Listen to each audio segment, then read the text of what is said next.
Graça e paz em nome de Jesus. Você chegou ao final da primeira matéria, do primeiro módulo, a nossa 12ª aula de como estudar a Bíblia. Parabéns!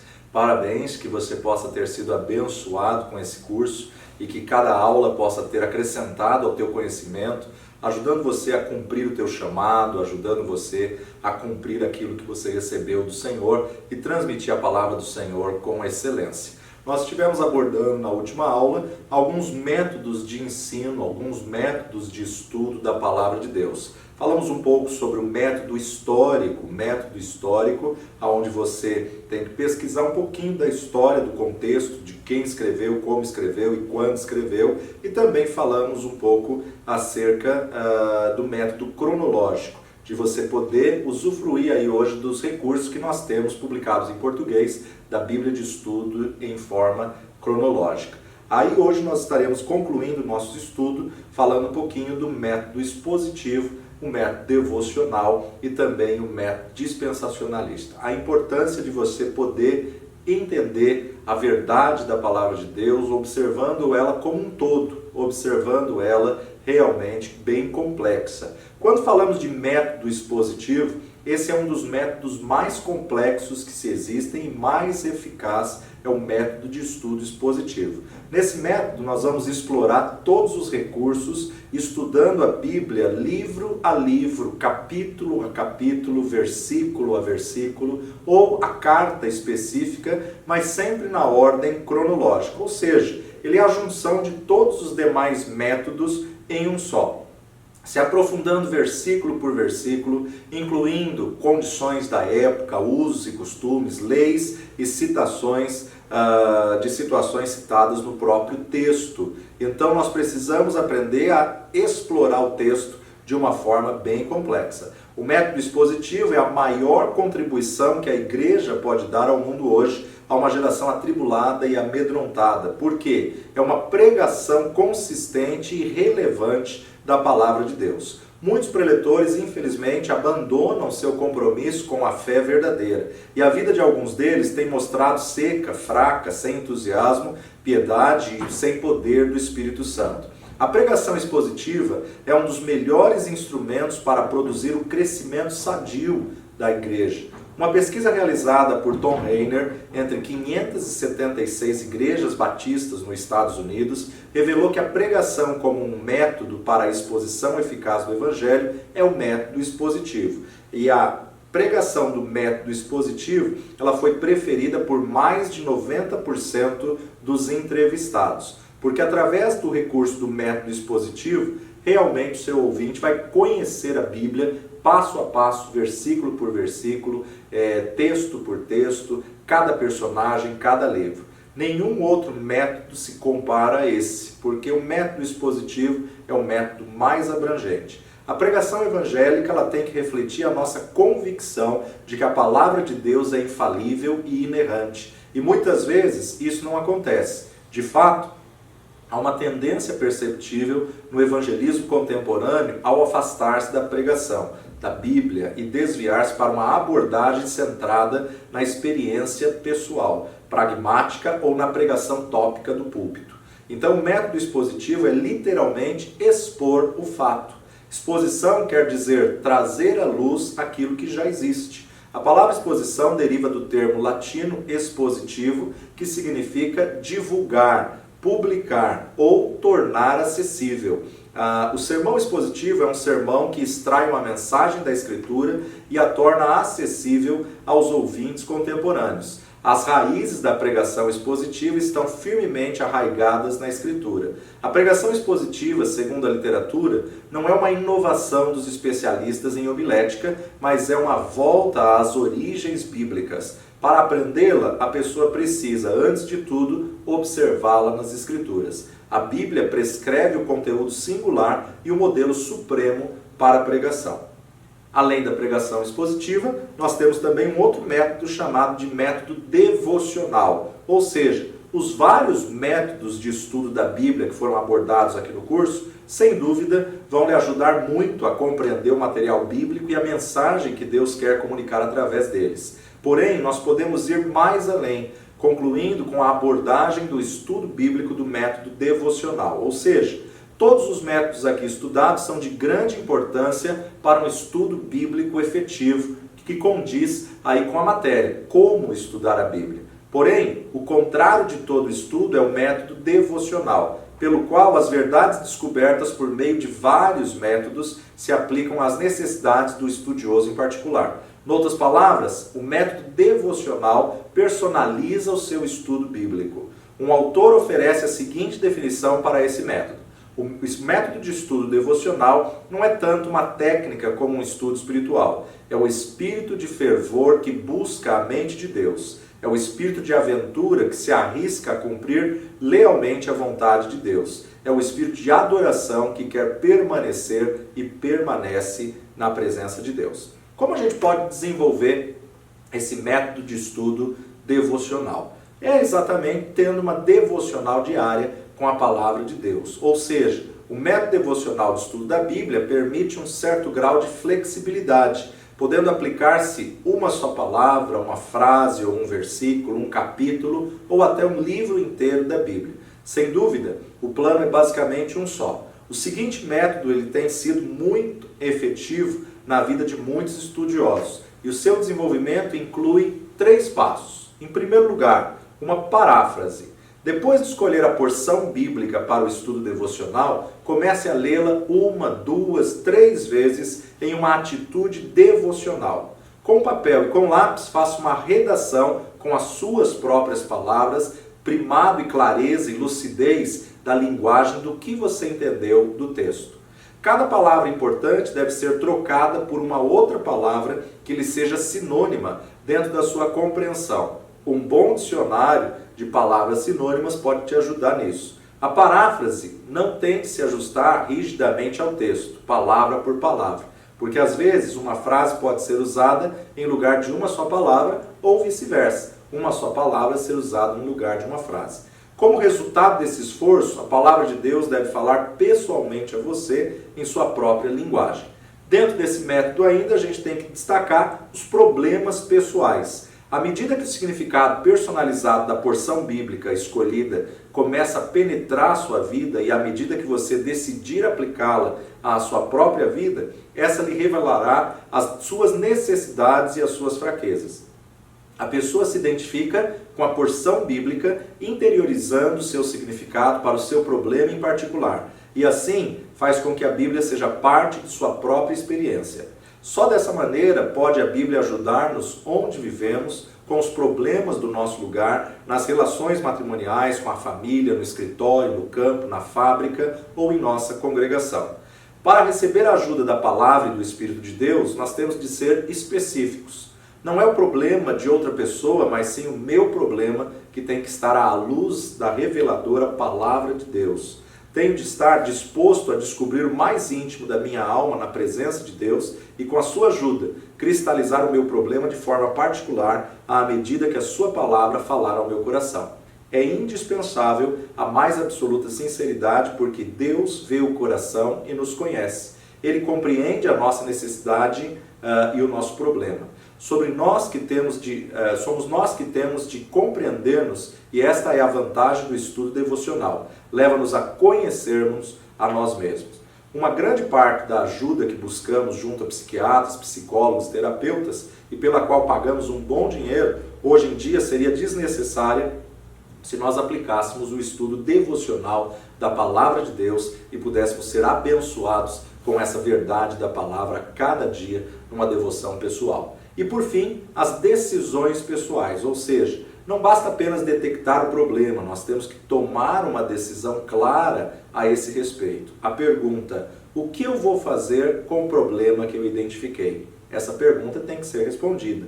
Uma vez tomada a decisão de encarar o nosso problema como ele é de fato, o Espírito Santo pode nos ajudar em nossas fraquezas e ele está sempre pronto a nos ajudar. Em um momento de oração sincera, devocional e fervorosa, você tem que concluir esse terceiro passo de estudo bíblico pelo método devocional. Aqui no adendo está em PDF um exemplo de estudo, uma demonstração do método devocional que você pode explorar na verdade da Palavra de Deus. Para concluir os nossos estudos, nós vamos estar então falando sobre o estudo da dispensação. Sempre que você estiver fazendo um estudo da Palavra de Deus, você nunca pode ignorar a dispensação em que o texto foi escrito, ou aquilo que foi falado. Sabemos que a Bíblia apresenta 7 dispensações. Você jamais pode ignorar as dispensações quando você analisa um texto. Por quê? Diante da dispensação, você vai ter o argumento para interpretar uma ordem ou uma fala de Deus. Erroneamente, se ensina que o Antigo Testamento é lei e que o Novo Testamento é graça. Isso é um tremendo engano, porque se ignora diversas passagens dentro desse contexto.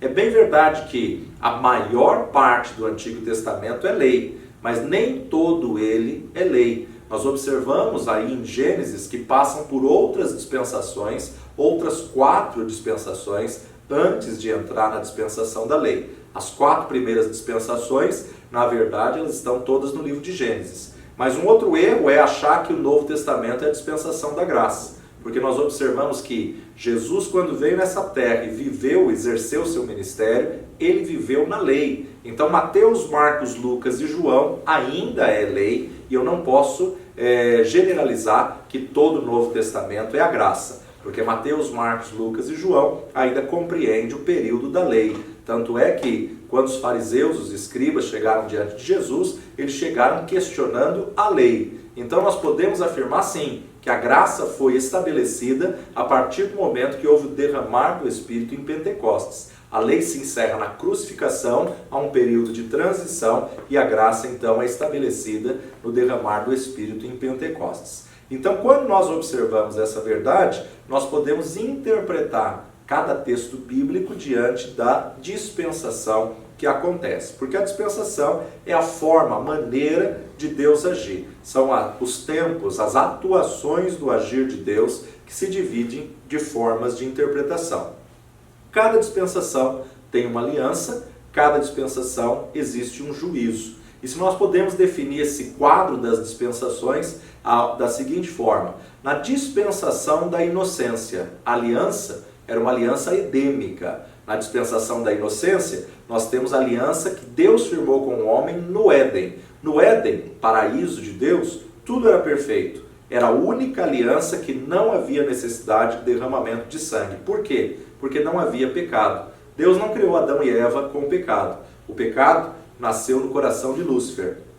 E nós temos que entender que na aliança edêmica, o homem não havia necessidade de derramar sangue. Então a primeira aliança é a aliança edêmica no período da dispensação da inocência, onde o homem era inocente. Essa dispensação se encerra exatamente quando o homem peca e Deus coloca esse homem para fora do jardim do Éden, e Deus colocou esse homem para fora por amor. Em outras matérias nós vamos trabalhar isso e vamos explicar por que o amor de Deus levou esse homem para fora. Visto que o segundo nível de tentação que Satanás iria fazer era o homem em pecado comer do fruto da árvore da vida para viver eternamente no pecado. Antes que isso acontecesse, Deus tirou esse homem do jardim e passa agora a segunda dispensação, que é conhecida como dispensação da consciência. Dispensação da consciência, onde Adão e Eva viram que estavam nus, a glória de Deus se foi de suas vidas e eles puderam então ver a sua nudez. Para cobrir a sua nudez, Deus estabeleceu o sacrifício de um animal, que a Bíblia não entra em muitos detalhes. Nós observamos que o Senhor fez roupas de peles de animal. Para se fazer roupas com peles de animal, um animal teve que morrer. Creem aí os teólogos que foi um cordeiro, já uma tipificação de Cristo Jesus. Por quê? Um sangue inocente precisava ser derramado para cobrir a culpa de um homem culpado. Então você observa que a segunda dispensação é a dispensação da consciência. Mas através desse sacrifício de animal para cobrir a vergonha de Adão e Eva, então o Senhor estabeleceu uma aliança com Adão.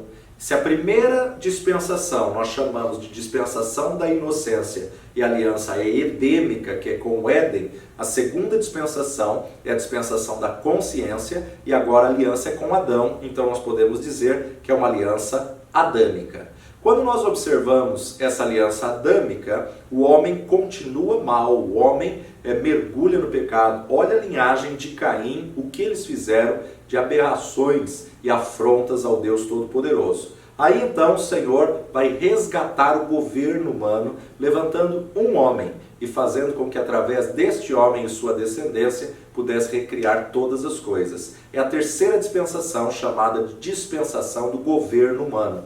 A dispensação do governo humano, a aliança é com Noé. E a aliança com Noé, ela é antes do dilúvio, no dilúvio e após o dilúvio, representando 3 tempos, representando justamente aquilo que haveria de vir. A aliança com Noé, ela é muito abrangente, e ela é uma aliança noélica, mas no dilúvio o Senhor julgou toda a terra, onde a multiplicação do pecado e a multiplicação do mal no homem estava incontrolável. E aí então o Senhor destruiu toda a humanidade, destruiu todos os animais, toda a sua criação, poupando apenas um casal de cada espécie para colocar dentro da arca.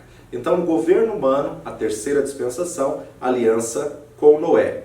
Porém, logo ao sair da arca, você vê que os seus 3 filhos, com as suas 3 noras, Sem, Cã e Jafé, Noé e a esposa, somente 8 pessoas se salvaram no dilúvio, mas essas linhagens se ramificam e há uma afronta a Deus, que é justamente a questão de Babel, onde Nimrod quer construir uma torre cujo cume toque nos céus para afrontar a Deus, porque Deus tinha ordenado: espalhai e enchei a terra, povoai a terra, e ele, em afronta a Deus, disse: não, nós vamos nos ajuntar ao invés de espalhar e vamos construir uma torre cujo cume toque nos céus. Ali então o Senhor trouxe o juízo, aonde eles, na verdade, não se entenderam mais, a confusão da Torre de Babel, aonde houve o surgimento de todos os idiomas e dialetos e as ramificações que saíram de Babel. Mas através dessa situação de afronta de Nimrod diante de Deus, o Senhor escolhe um homem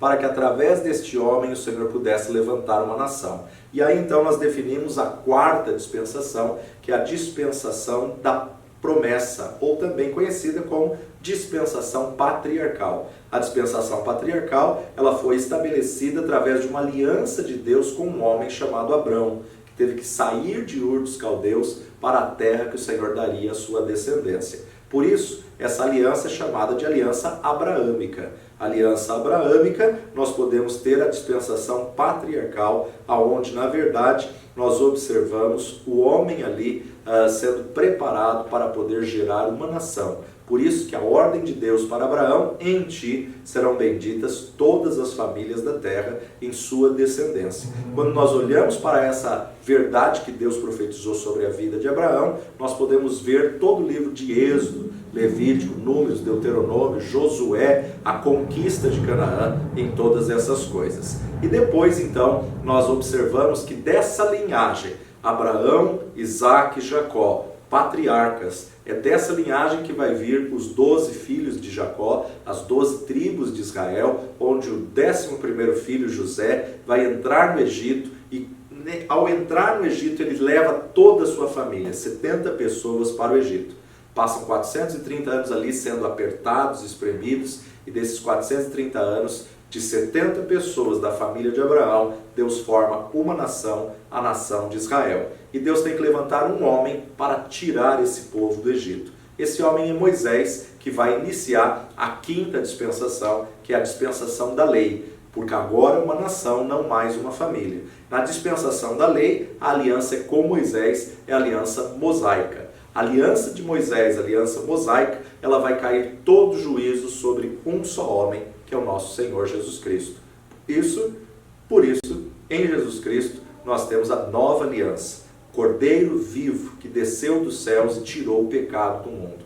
Cordeiro vivo testificado por João Batista. Eis o Cordeiro de Deus que tira o pecado do mundo. Aí então nós entramos na dispensação da graça. Na dispensação da graça, a aliança de Deus em Cristo Jesus, a nova aliança. Agora não há mais necessidade de derramamento de sangue, porque o sangue de Jesus é suficiente. O sangue de Jesus não apenas cobre o pecado, mas ele resolve toda a dívida do pecado de Adão, que vinha na linhagem, na natureza adâmica em cada homem.